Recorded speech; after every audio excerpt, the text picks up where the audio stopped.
जय Malhar news चॅनलच्या सर्व प्रेक्षकांना सपना चौधरीचा नमस्कार। नंदुरबार जिल्ह्यातील अतिदुर्गम भागात असलेल्या अक्कलकुवा तालुक्यातील उमटीच्या पाटीलपाडा येथील एकाच्या घराला अचानक आग लागल्याने संपूर्ण घरसामानासोबत घरात बांधलेल्या गाईचे वासरू व शेळी कोंबड्या जळून खाक, तसेच रोकड 21,000 रुपये देखील या आगीच्या भक्षस्थानी आल्याने राख झाले आहेत। अक्कलकुवा तालुक्यातील उमटीच्या पाटीलपाडा गावात एकाच्या घराला अचानक आग लागून घर जळून खाक झाला आहे। यासोबतच घरात बांधलेली गाईचे वासरू, शेळी, कोंबड्या भाजल्याने गाईचे वासरू आणि शेळी यांचा जळून मृत्यू झाला आहे।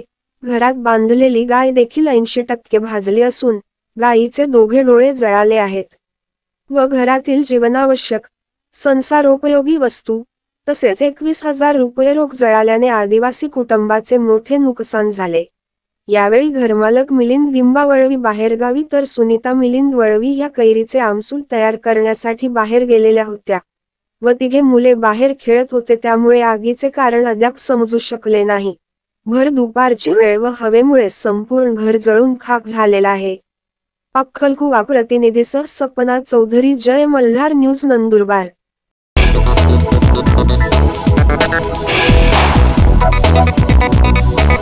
right back.